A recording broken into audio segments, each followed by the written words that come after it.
Señor mi Dios, al contemplar los cielos, el firmamento y las estrellas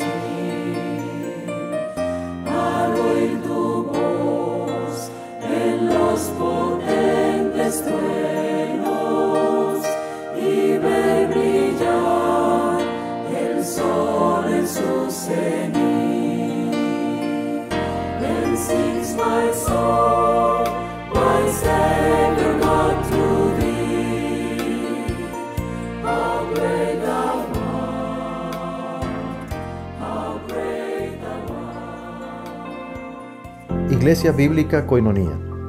Nuestra misión es ser discípulos auténticos de Jesucristo que glorifican a Dios por medio de vidas transformadas por la obra del Espíritu Santo, y hacer discípulos que igualmente sean transformados por la gracia de Dios. Es crear un movimiento en el poder de Dios de hacer discípulos y de plantar iglesias para tener un testimonio claro de palabras y vivencia del Evangelio del Señor Jesucristo en el área metropolitana de Barranquilla y más allá de ella. La visión que tenemos es ser una iglesia celular que vive la presencia y el poder de Jesucristo y de su Espíritu para cumplir con sus propósitos de alcanzar a los que no conocen al Salvador con el Evangelio transformador. Ser una iglesia enfocada en la multiplicación de discípulos, de grupos familiares, de líderes siervos y de iglesias para presentar ante el mundo quién es Jesucristo. Como valores centrales tenemos la centralidad y autoridad de la palabra de Dios, centralidad en Cristo, dependencia de Dios, visión para la reproducción, comunidad, ministerio de todos los creyentes y santidad de vida. Buenos días. ¿Cómo estamos? Bienvenidos. Damos gloria al Señor que nos permite estar nuevamente aquí por su misericordia, conforme a sus muchas misericordias. Nos decía ahorita Edgar en el cántico, ¿cierto? Grandes y maravillosas son sus obras, y de hecho es un milagro poder estar aquí reunidos como iglesia por su gracia, ¿sí? Y vamos a disfrutar de su gracia a través de la palabra. La palabra es la gracia de Dios también de manera tangible, ¿sí? Que nos bendice, que nos instruye, que nos permite escuchar su voluntad, buscar su voluntad,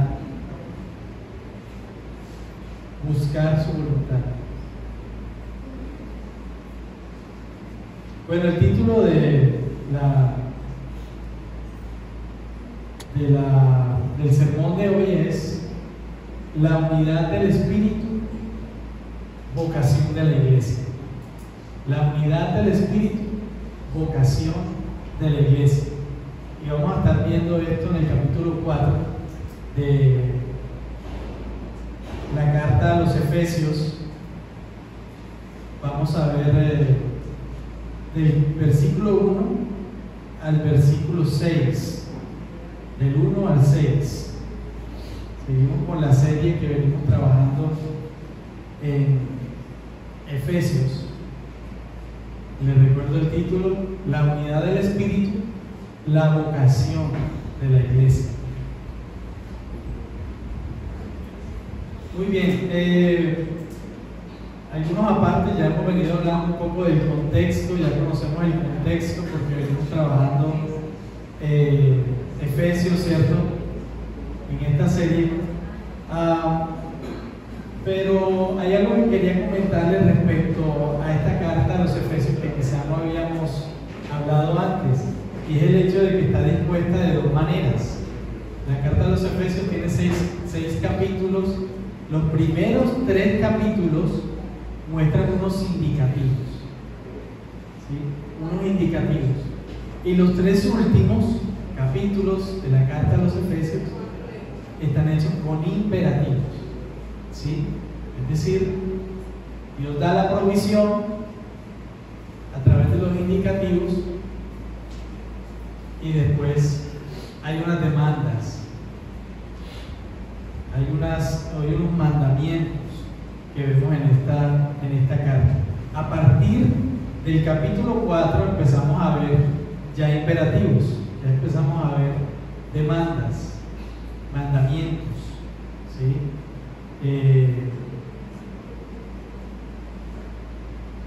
Y es bueno entender esto, que la base para un imperativo son los indicativos.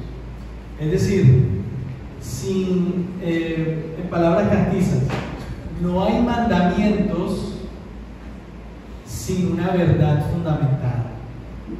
Dios no te va a exigir a ti algo que tú no sabes. Dios no te va a exigir a ti algo de lo cual Él te haya dotado, ¿sí? Que no te haya dotado, perdón. Dios no te va a exigir algo de lo cual Él no te haya dotado. Y vemos en estos primeros capítulos de Efesios todas las bendiciones espirituales que Dios nos ha dado, ¿cierto? Y además nos dice que nos predestinó, que nos apartó, ¿sí? Que ahora somos un cuerpo, que somos un mismo pueblo ahora, como judíos y gentiles, lo que estaba diciendo ahí Efesios. Todas estas cosas, este ministerio oculto, este misterio oculto por el cual oraba Pablo para que pudieran entender ellos, que pudieran comprender de tal manera que lo vivieran. Eso lo vimos la vez pasada. Pablo muestra todas estas provisiones que Dios da. Identidad, nos identifica con Él, ¿cierto? Y nos dice que ahora somos herederos y coherederos con Cristo, que por su gracia en Cristo ahora somos llamados sus hijos, que somos su pueblo. Bueno, a partir y empezando de estos indicativos, la verdad fundamental, vienen unos imperativos, unas demandas, ¿sí? Que empieza a hablar Pablo al respecto aquí en esta carta. Vamos primero a orar antes de leer la escritura, para que el Señor nos guíe en este tiempo. Padre, gracias, Señor, que tú has sido bueno y en tu misericordia nos has bendecido. No nos has pagado, Señor, conforme merecemos, y haces bien, Señor. Es un milagro poder estar aquí delante de ti, Señor, como iglesia, poder disfrutar de tu presencia, de tu palabra, de tu dirección, poder ser fortalecidos a través de tu palabra, a través, Señor, de tus propósitos, a través de tus designios para con nosotros, tus hijos, por gracia. Muchas gracias, Señor. Es un milagro poder disfrutar este espacio como iglesia, poder estar aquí con mis hermanos y, Señor, ser instruidos y bendecidos por tu palabra. Fortalécenos a través de ella, Señor. Es decir, que tu palabra, Señor, sea nuestra fuerza, que tu palabra nos guíe, tus preceptos sean el fundamento de nuestro caminar diario, que nuestros pensamientos sean afectados por tu palabra, de tal manera que te demos la gloria en todo tiempo y a donde vayamos. Entonces nos encomendamos en tus manos y descansamos, Señor, en la guía de tu Espíritu Santo, en el nombre de Jesús. Amén. Muy bien, entonces vamos a leer Efesios capítulo 4, versos del 1 al 6.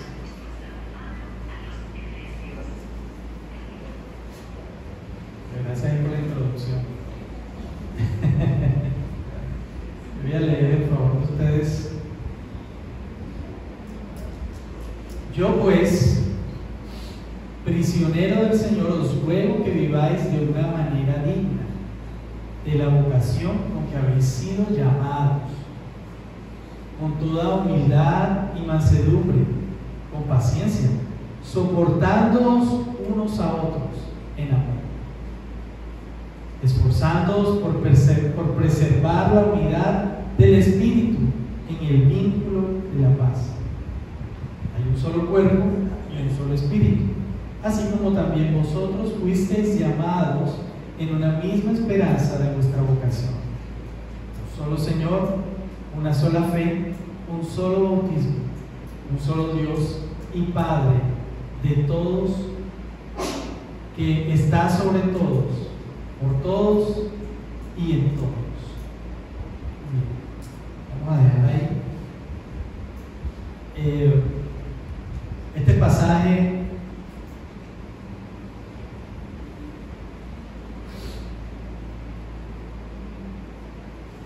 inicia con un énfasis que Pablo viene diciendo hace rato: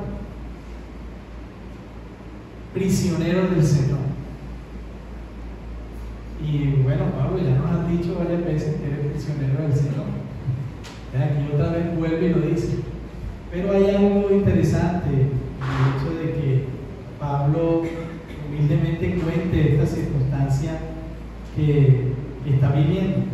En el capítulo anterior, en el capítulo 3 que veíamos la vez pasada, Pablo también habla de esta condición que está viviendo ahí en Éfeso, no en Éfeso, perdón, que él está viviendo, que es prisionero de Cristo Jesús, ¿sí?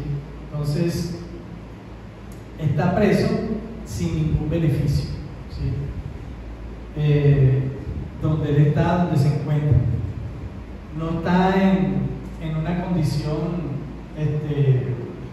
sobrecogedora, ni está en una condición así como vemos los presos de hoy día o las cárceles de hoy día, que están un poquitico más, digamos que están mejor, ¿cierto?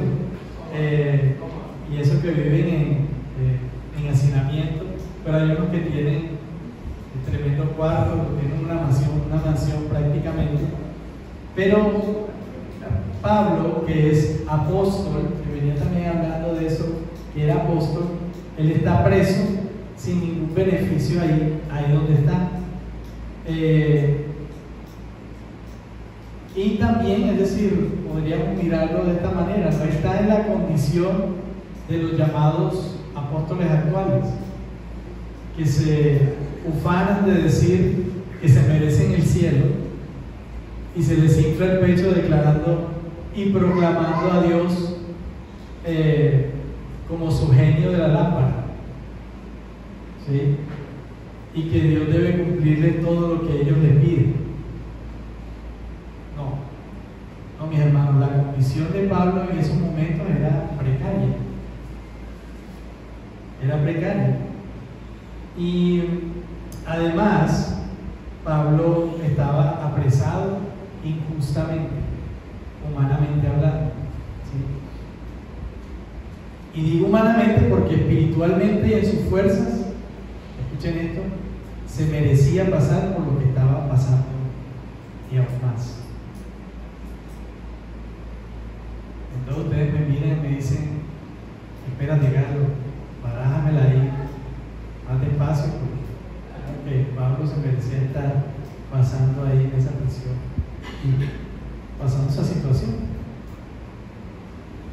Y bueno, hermano, es que cuando nos vienen pruebas o inconvenientes, tenemos el coraje de preguntar a Dios: Señor, ¿por qué me haces esto? ¿Sí? Yo no merezco estar en esta situación. Preguntamos a Dios, ¿cierto? Sin embargo, te digo, mi hermano, y que Dios nos guarde, la misma Escritura nos dice que Él no nos ha pagado conforme merecemos. No nos ha pagado conforme merecemos. Recordemos que todos merecemos, sin excepción alguna, merecemos la muerte. Ahí lo tenemos en Romanos 3:23, ¿cierto? La paga del pecado es muerte. nada agradable en nosotros para que Dios se fijase en nosotros. Y por eso es que por gracia es un don de Dios.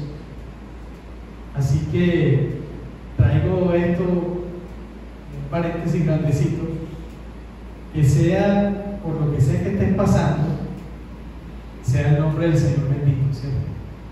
Sea por lo que sea que pasamos, porque Él ha sido muy misericordioso con nosotros. Él es soberano para usar mi vida y la tuya conforme a su voluntad. No sé por qué circunstancia estés pasando, pero nuestra disposición debe ser de darle gloria a Dios a pesar de las circunstancias. Ahora Pablo está diciendo esto de que está encarcelado, es porque él mismo se está poniendo como ejemplo de la gracia de Dios. Se está poniendo como ejemplo de la gracia de Dios. Y esto lo vamos a entender ahora, lo que les quiero decir. Y que ese encarcelamiento que él estaba viviendo no le impedía cumplir la tarea que Dios le había encomendado.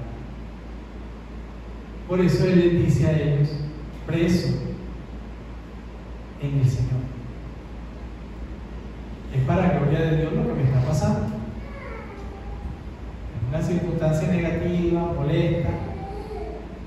Las cárceles en ese tiempo no eran las cárceles de hoy día, eran abajo, exactamente, húmedas, no tenían una cama, podrían estar en el piso y con un cepo amarrado con cadenas, con pillo, como le llamamos, ¿sí?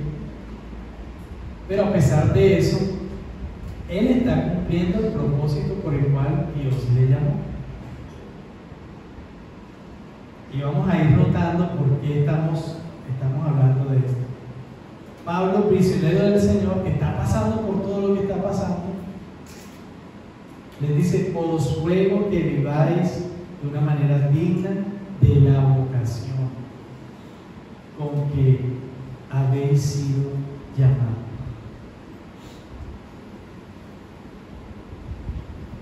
Pablo les está hablando a ellos con autoridad, pero no con autoridad de esa autoridad que manda, vaya, venga y ponga, ¿sí?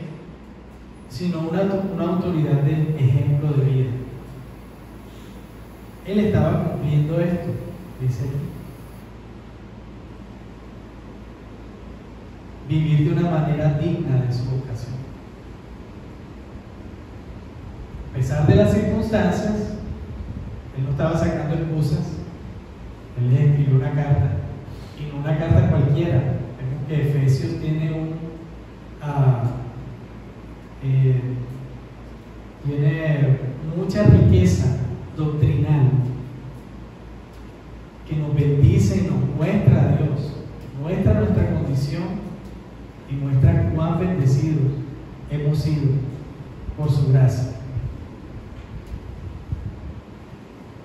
Entonces Pablo, con autoridad, les dice: ruego que anden como es digno de la vocación con que habéis sido llamados. Con su propio ejemplo les está suplicando. Y escuchen esto, les está suplicando de manera imperativa: les ruego que vivan. Un imperativo, un mandamiento.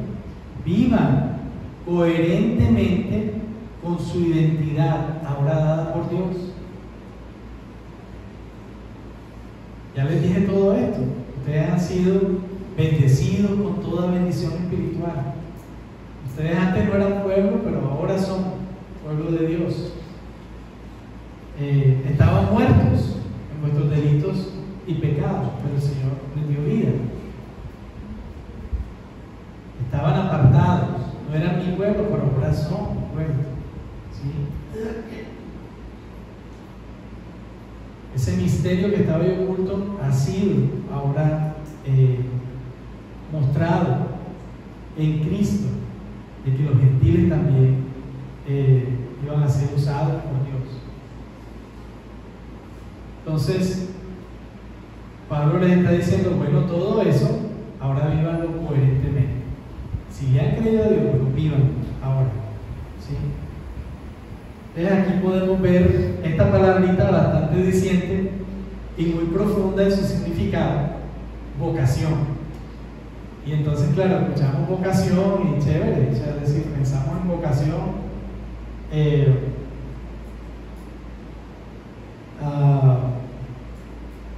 eso que uno tiene la capacidad de hacer, ¿cierto? Pero esta vocación de la que habla el apóstol es una vocación que no depende de nosotros. Miren, según la RAE, la vocación es la inclinación a un estado, una profesión o una carrera, ¿sí? Es de manera natural que tú tienes una afinidad para hacer una actividad, para realizar una actividad, ¿sí? Entonces, así a la luz de la RAE, vocación es el que siempre desde niño tenía esa inquietud por ser médico y entonces se preparó y llegó a ser médico. Estoy mirando a Faruk, pero claro que desde niño no lo veía así. Y lo vemos de esa manera, ¿cierto? Que quería ser abogado, otros por vocación son carpinteros y así muchos, ¿cierto? Sin embargo, en este texto que nos está mostrando Pablo aquí, es una vocación que no nace naturalmente de nosotros. Esta vocación de la que habla Pablo aquí es una vocación dada por Dios. Tú eres hijo de Dios, ahora tu vocación es ser hijo de Dios. Tú eres cristiano, esa es tu vocación para gloria de Dios. Ahora, no quiere decir que vas a dejar de ser médico. Mientras eres médico, ¿cierto? No dejas de ser hijo de Dios. ¿Sí? Entonces, esta vocación de la que habla aquí Pablo no depende de nosotros, sino de Dios que vive en nosotros y que nos ha restaurado a su imagen. Como dice Gálatas 2:20, ya no vivo yo, mas vive Cristo en mí. Y esto me da, esta es una vocación que es dada por Dios. Nuestra vocación como cristianos, ya lo hemos hablado varias veces, es reflejar el carácter de Cristo. Es manifestar su gloria con nuestras vidas. Hagas lo que hagas o estés donde estés. Para esto fuimos predestinados, lo vimos acá, en los capítulos anteriores. Predestinados, redimidos, justificados, salvados. Todo esto es lo que Pablo viene diciendo desde atrás. Y entra aquí en este capítulo 4. Bueno, ustedes son eso, ¿verdad? Vivan conforme a eso. Vivan conforme a eso.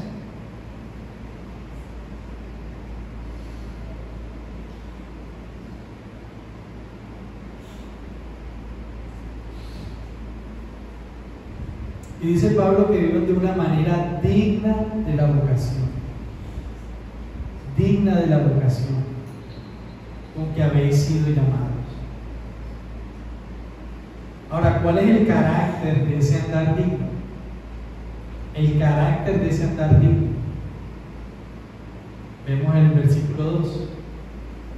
Con toda humildad y mansedumbre, con paciencia, soportándoos unos a otros en amor.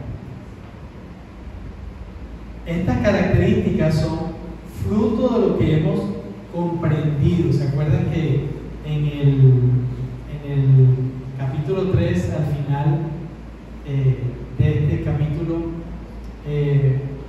Pablo decía: seáis capaces de comprender con todos los santos? Y hablamos de esa palabra comprender, ¿sí? Eso de comprender es básicamente que haga parte de mí ya de manera natural. Mi vida, mi comportamiento responde para la gloria de Dios. Responde para la gloria de Dios. Porque he comprendido cuán grande es el amor de Cristo.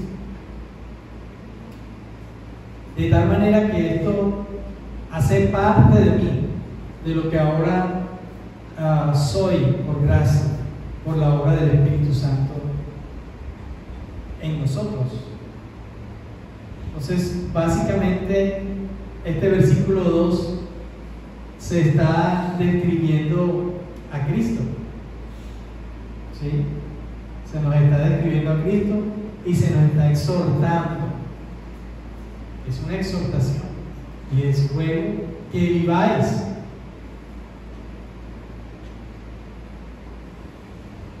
Vivan, imiten a Cristo.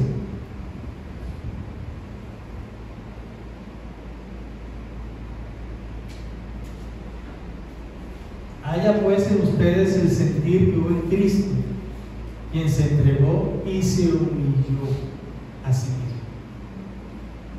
Se humilló a sí mismo. Entonces, un andar digno de Dios está marcado por humildad y mansedumbre. No por un deseo insistente de defender mis propios derechos, ni promover mi propia agenda.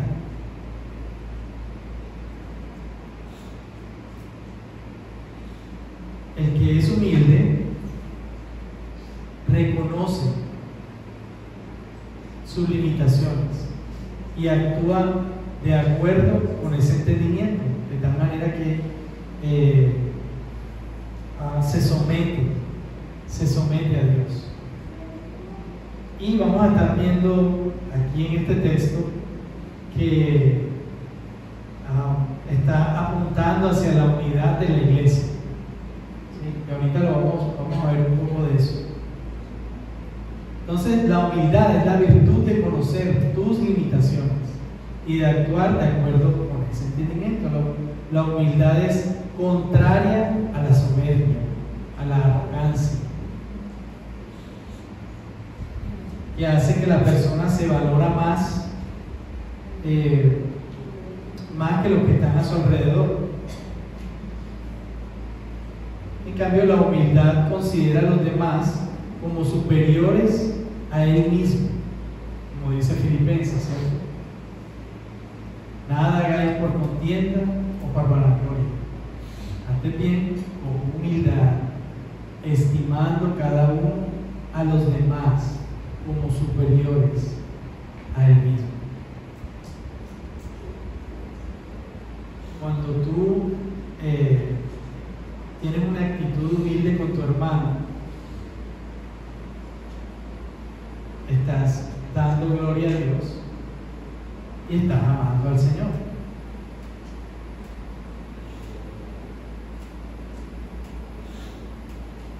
Ahora, la mansedumbre de que nos habla acá es la fuerza interior que te permite poner tu voluntad bajo la voluntad de Dios. Poner tu voluntad bajo la voluntad de Dios. Esa es la mansedumbre. Tus reacciones, tu voluntad están bajo el control de Dios. En otras palabras, es una persona que no se deja llevar por sus emociones ni reacciona sin control ante cualquier situación. Entonces, esta humildad y mansedumbre es el modelo que Jesús mismo nos dejó, ¿cierto? Cuando nos dijo que aprendiéramos de Él. y era manso y humilde. Manso y humilde. Y esto es un rasgo, una característica, ¿cierto?, de que somos hijos de Dios. Pero también el texto habla de que debemos soportarnos unos a otros. Soportarnos unos a otros. Y aquí básicamente lo que quiere decir es como aguantar, padecer, ¿sí? A veces hay hermanos complicados, o a veces nosotros somos complicados, ¿sí? Y Pablo está diciendo aquí que el carácter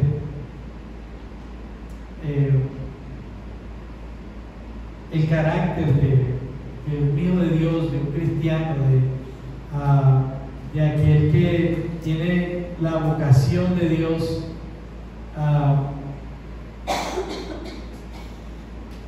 tiene esta capacidad dada por Dios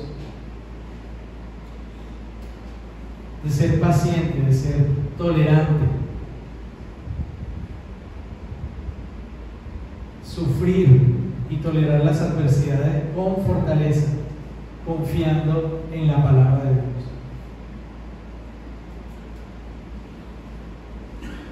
Ahora también el texto también nos dice los unos a los otros. Y aquí cuando habla de los unos a los otros está hablando de la familia de la fe. Todos aquellos que conformamos la iglesia de Cristo. Todos aquellos que hemos sido predestinados, llamados para su gloria.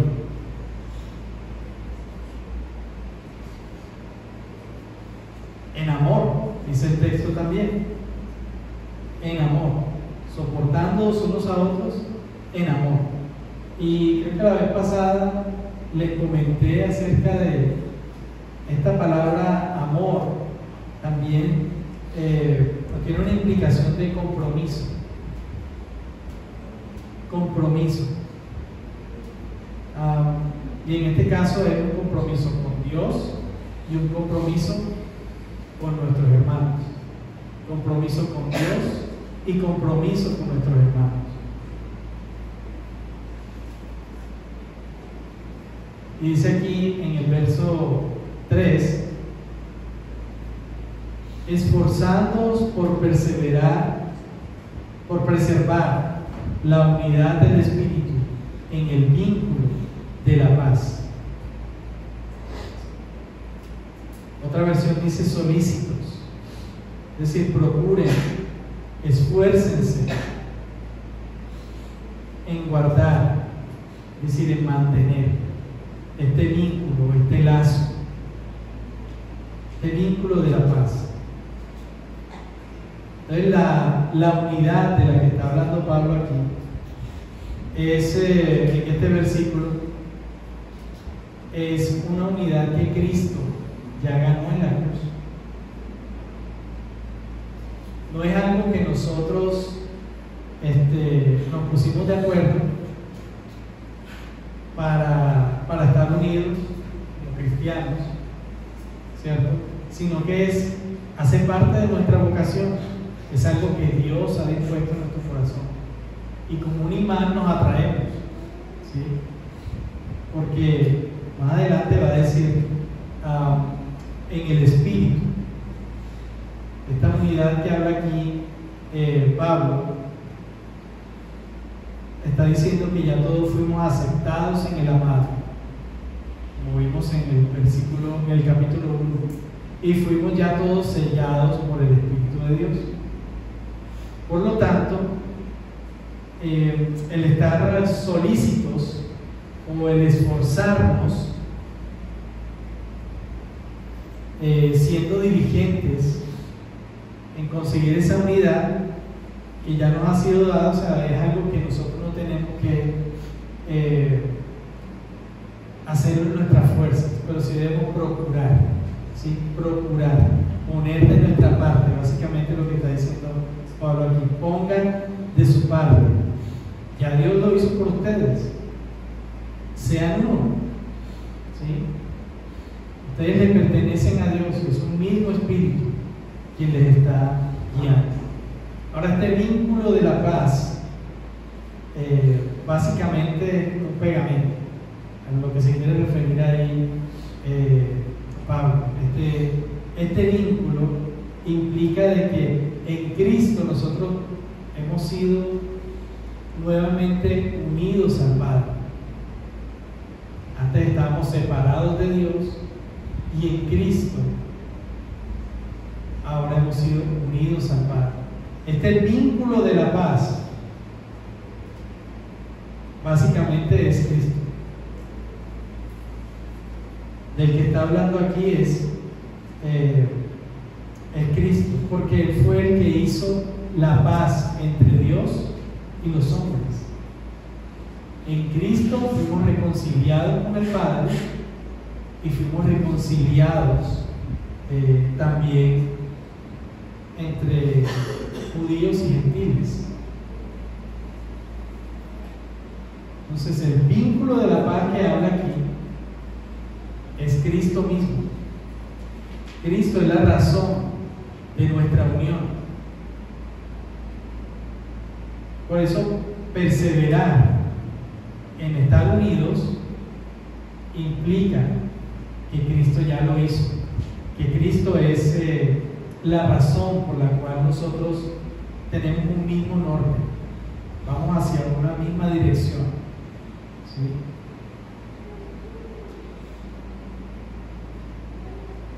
Muy bien, y vamos a ver ahora los versos del 4 al 6.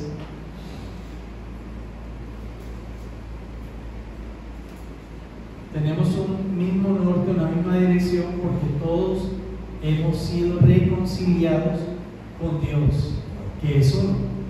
Y Edgar nos compartía este texto de Juan 17,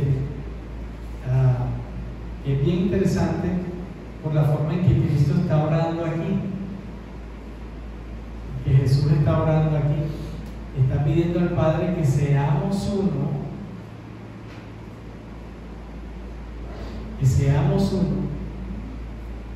como Él y el Padre son uno, y que estemos unidos a Él.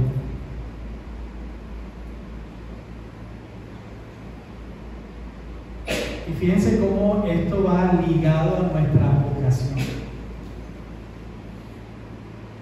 Va ligado a nuestra vocación.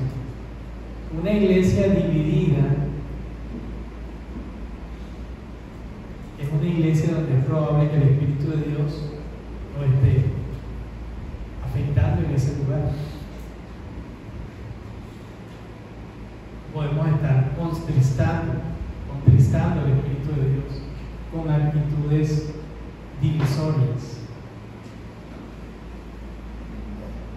Una iglesia dividida no es bendecida.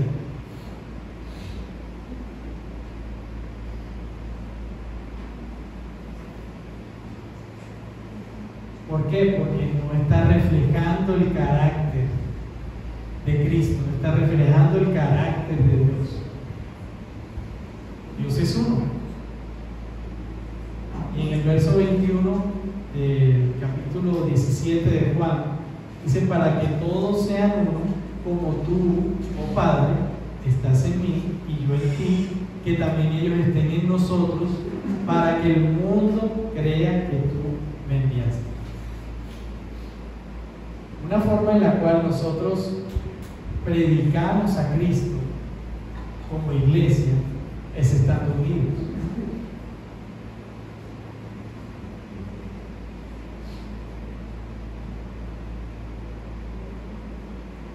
No es bueno que estemos con divisiones en el sentido de que fulano es calvinista o que sultano es arminiano o luterano o bautista. Hermano, a nosotros no nos une una denominación, a nosotros nos une el Espíritu de Dios y la obra de Cristo.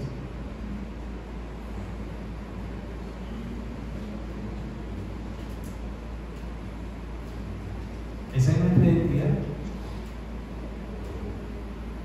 nuestro apellido es cristiano. No Ronaldo. Somos cristianos. No, yo soy calvinista, soy cristiano. Y no te define Calvino, ni Lutero, ni ningún otro personaje diferente a Cristo y su obra en la cruz.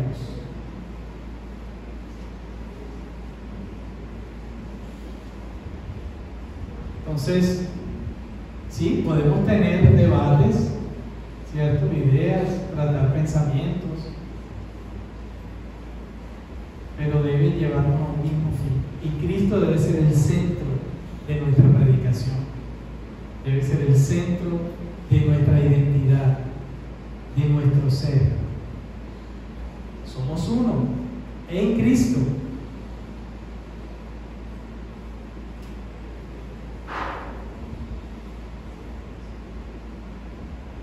Y fíjense que ahí en ese versículo de Juan dice: para que crean que tú me enviaste. Nosotros predicamos cuando estamos unidos. Pero parte de los inconvenientes o cómo hemos sido tropiezo para el Evangelio es que nos hemos metido en disensiones, en peleas, en pensamientos. Nuestra única ideología, o la única ideología que debe impactar nuestra mente, es la ideología cristiana. Es lo que dice la Escritura. Las ideas de Dios son las que deben impactar mi mente, las que deben moverme en mi toma de decisiones, las ideas de Dios. Sí, bueno, si Calvino en sus estudios me ayuda a entender algo de Dios, voy a Dios. ¿Sí? Pero bueno, al punto al cual quiero llegar es que debemos estar unidos. ¿Sí? Nuestro vínculo con el Padre es Cristo. Nuestro vínculo como iglesia, lo que nos hace iglesia, lo que nos hace cristianos, es Cristo mismo. Entonces, mis hermanos, estamos hablando aquí, en este texto, de mantener la unidad dentro de la iglesia de Cristo.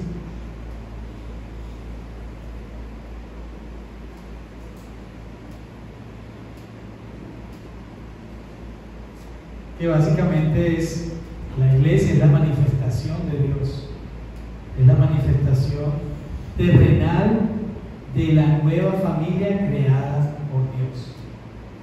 Y cuando dije la manifestación de Dios, no estaba diciendo que la iglesia es Dios. No, pero nosotros reflejamos a Dios. Esa es nuestra tarea. Y desde un principio la humanidad fue creada para ser imagen y semejanza de Dios. Nosotros como iglesia hemos sido restaurados para ser imagen y semejanza de Dios. Llegar a la estatura del varón perfecto, el carácter de Cristo, mostrar el carácter de Cristo. Entonces, toda división es terrible, pero es especialmente terrible cuando se encuentra dentro de la iglesia de Cristo. Así que por eso Pablo dice: procuremos la unidad. Procuremos la unidad.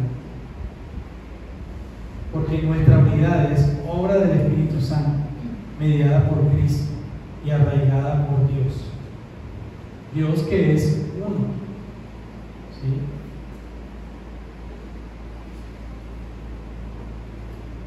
Bien, veamos entonces brevemente aquí un poco los versículos del 4 al 6, que dice: hay un solo cuerpo y un solo espíritu, así como también vosotros fuisteis llamados en una misma esperanza de vuestra vocación. Fíjense que otra vez está hablando aquí de la vocación. Un solo Señor, una sola fe, un solo bautismo, un solo Dios y Padre de todos, que está sobre todos, por todos y en todos.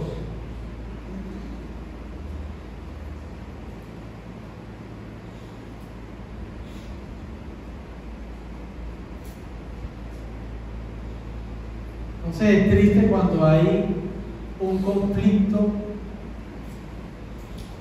que nos separa del Señor. Todos esperamos la venida del Señor.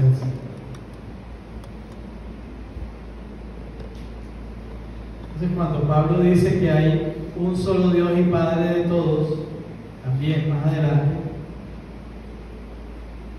se refiere a todos los que han sido reconciliados con Él y adoptados como hijos.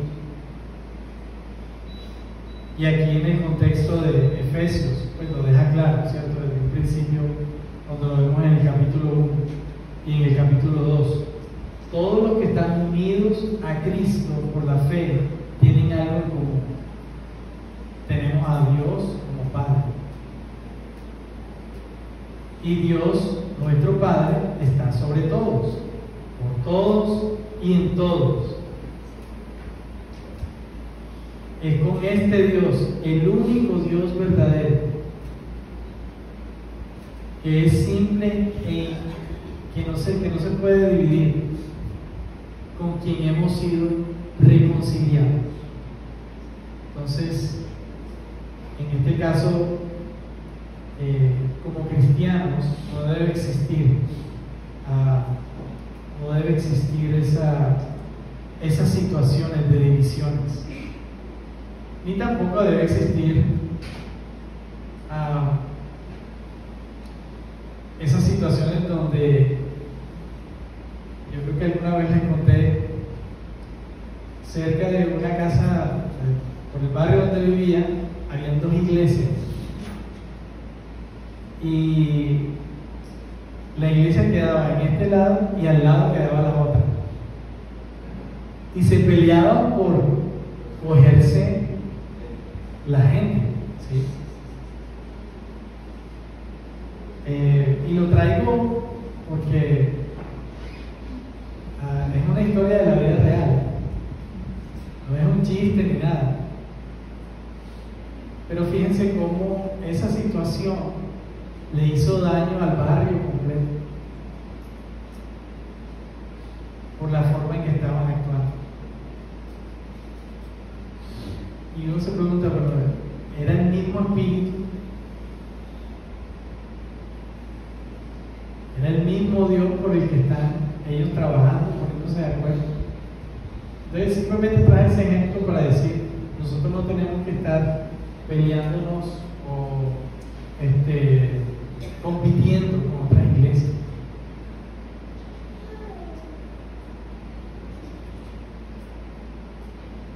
No tenemos que estar compitiendo.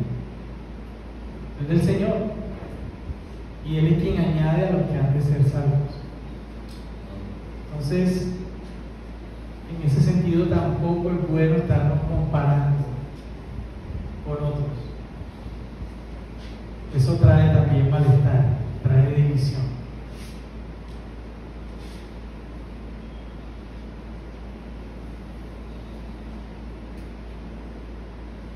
Entonces, hermanos, tendríamos razón en decir que estar unidos porque somos miembros del mismo cuerpo y estamos sellados por el Espíritu Santo, está bien decirlo. Tendríamos también razón si decimos que tenemos el mismo Señor, confesamos la misma fe, hemos sido bautizados con el mismo bautismo, ¿cierto? Todas estas cosas son verdaderas. Pero nada es más profundo que esto, hermanos. por medio de la fe en Cristo y por el Espíritu, todos hemos sido reconciliados con Dios Padre, el único y verdadero Dios, que está sobre todos, por todos y en todos.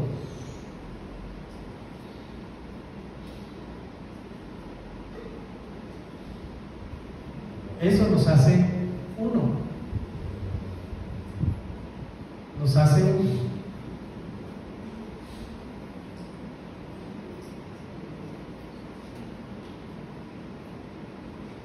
Y al Señor la gloria que por Cristo, fíjense que en el capítulo, del versículo 5, dice: un solo Señor, una sola fe, un solo bautismo. En Cristo hemos sido reconciliados y unidos al Padre.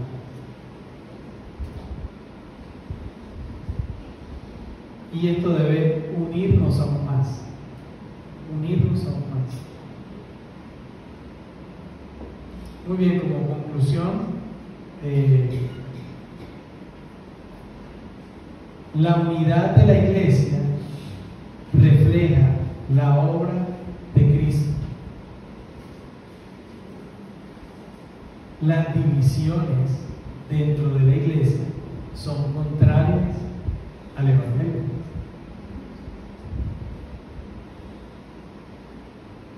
Nuestra unidad es un testimonio del poder de Dios.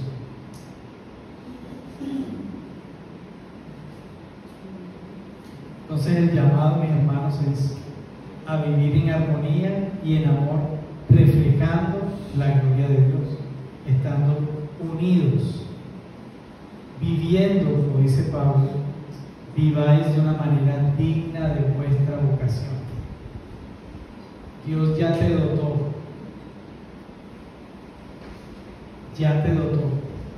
de toda bendición espiritual, de su identidad. Ahora nosotros debemos reflejar su carácter. Y bueno, aquí unas aplicaciones prácticas.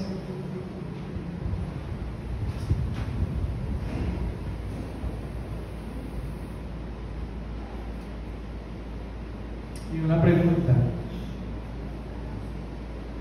¿cómo podemos vivir esta unidad?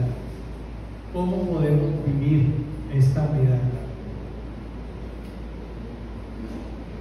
Y la respuesta a esta pregunta es practicando la humildad y la mansedumbre, soportándonos en amor, esforzándonos en mantener la paz, recordando que somos un solo cuerpo en Cristo,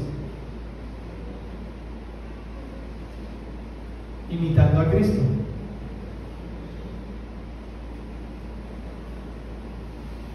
Que es manso y humilde. Muy bien, mis hermanos, vamos a orar.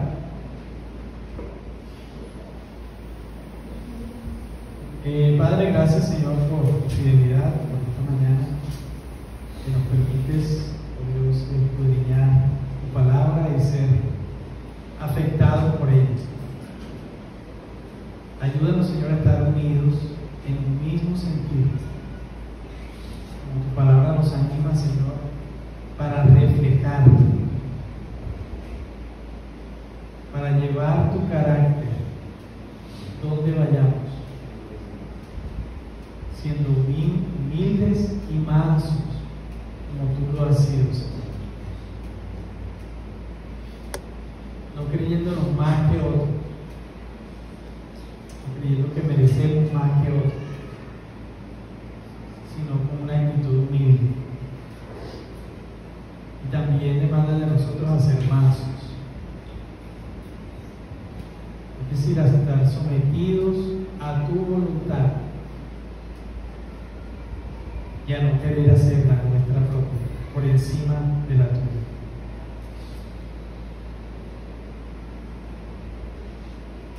Gracias, Señor, por hacernos parte de tu iglesia, por hacernos iglesia, por predestinarnos, por justificarnos, por salvarnos, Señor. Tú has sido bueno, Padre. Te ruego, Padre, que podamos comprender estas verdades de tal manera que las vivamos día a día para tu gloria, para tu nombre. Guíanos, Señor, como iglesia, a permanecer unidos, a perseverar, y aún en los momentos de inconvenientes, malestares, Señor, que podamos de manera humilde buscar solución, siempre dejando claro que tú eres el Señor, que tú eres uno, y que no hay nada que nos pueda separar de ti, y que no hay nada que pueda afectar nuestra unidad en ti. Gracias, Señor, en el nombre de Jesús.